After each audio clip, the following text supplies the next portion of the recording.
Aujourd'hui, on va parler des régimes de l'écoulement.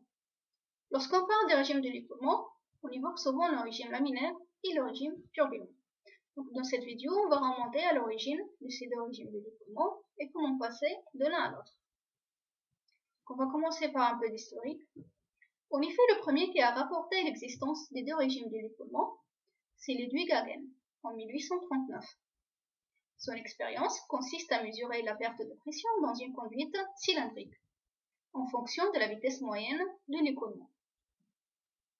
Pour mettre en évidence l'existence des deux régimes de l'écoulement, il a constaté qu'à basse vitesse, la perte de pression elle était directement proportionnelle à la vitesse moyenne, tandis qu'à haute vitesse, celle-ci était proportionnelle au carré de la vitesse. Après, en 1883, c'est Osborne Reynolds qui a réalisé une expérience pour mettre en évidence l'existence des deux régimes de l'écoulement. Son expérience a été réalisée sur les écoulements dans une conduite en fonction du débit, de la viscosité cinématique et de la géométrie. En effet, il a montré que le changement de régime ne dépend pas des paramètres séparément, mais d'une quantité sans dimension, qui regroupe tous les paramètres. Et c'était donc la naissance du nombre de Reynolds, en référence à Osborne Reynolds. Donc ça, c'est un peu d'historique sur les deux régimes de l'écoulement. Maintenant, je vous présente le rapport réel de Reynolds qui met en évidence l'existence des deux régimes de l'écoulement qui dépendent du nombre de Reynolds.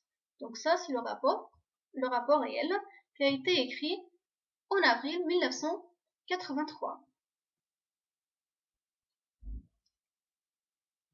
Ici, je vous présente le banc d'essai sur lequel a été réalisée l'expérience de Reynolds.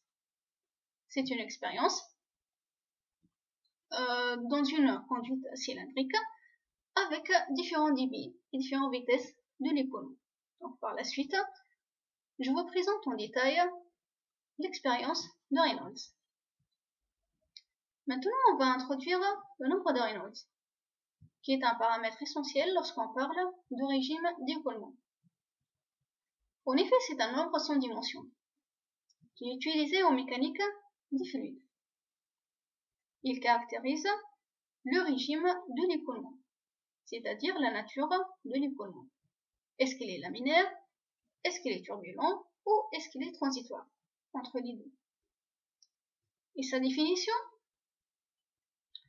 il présente le rapport entre les forces d'inertie et les forces visqueuses. Maintenant, comment on écrit le nombre de Reynolds?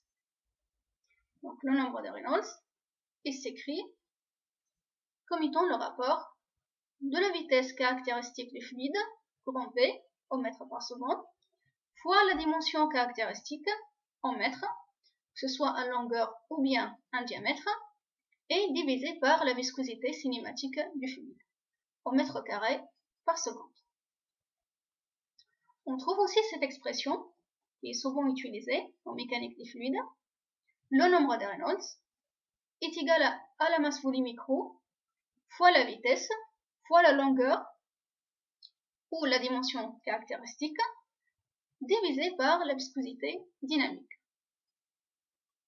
Donc, on remplace la viscosité cinématique par le rapport de la viscosité dynamique par la masse volumique et on retrouve l'expression du nombre de Reynolds qui est le plus souvent utilisé.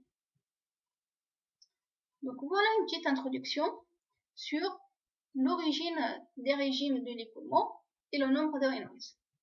Donc par la suite, on va détailler l'expérience de Reynolds et comment faire la différence entre le régime laminaire, le régime turbulent ou le régime transitoire.